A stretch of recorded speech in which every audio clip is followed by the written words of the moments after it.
Bonjour à tous, les gardiens de prison au bout du rouleau, ils se mobilisent aujourd'hui et bloquent les établissements de privation de liberté dans la région. Une mobilisation nationale d'ailleurs pour dénoncer leurs conditions de travail et les manques d'investissement de l'État dans les prisons. Conséquence, des cellules qui débordent, des surveillants pénitentiaires en sous-effectif et forcés de faire avec les moyens du bord. En France, le taux d'occupation global moyen est de près de 140% début d'année. C'est un record qui vaut à la France d'être régulièrement condamnée par la Cour européenne des droits de l'homme. 100 millions d'euros d'investissement, 160 emplois créés d'ici 2030. Ça fait partie des annonces que devrait faire le ministre de l'Industrie depuis Chalon-sur-Saône. Aujourd'hui, dans une interview au JSL, Sébastien Martin a dévoilé les contours de cette nouvelle usine qui devrait voir le jour sur le site Nordéon, l'ancienne friche industrielle du Grand Chalon. Une usine spécialisée dans la fabrication de turbines nucléaires.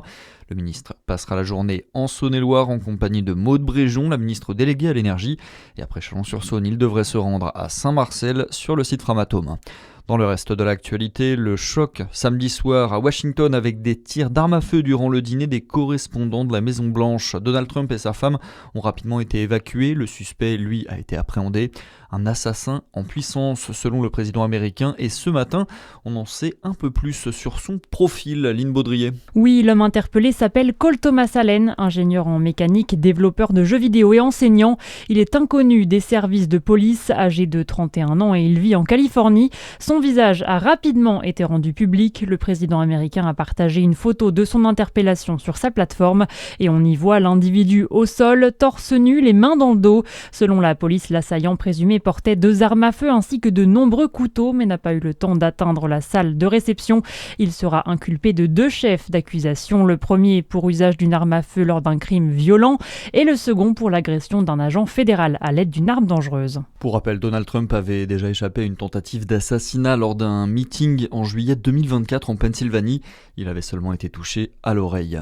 Le sport et en cyclisme, Paul Sexas impressionne toujours, mais Tadej Pogačar reste le patron. Le Slovène a remporté hier la doyenne des classiques à la Liège-Bastogne-Liège devant le prodige du cyclisme français qui a craqué à un peu moins de 15 km de l'arrivée. C'était sa toute première participation à cette course. Et puis, c'est une vraie légende du marathon des sables. Le Jurassien Christian Ginter a franchi ce week-end la ligne d'arrivée d'une des plus difficiles courses d'endurance au monde, sous le soleil du Sahara, dans le sable marocain. L'athlète de 72 ans a pourtant déjoué les pronostics et il a bouclé pour la 38e fois cette course mythique. C'est d'ailleurs lui qui détient le record du nombre de participations sans abandon. Il a fini le marathon des sables en 36 heures, 58 minutes et 36 secondes. Voilà, c'est tout pour l'essentiel de l'actu. À suivre, votre météo sur Fréquence Plus.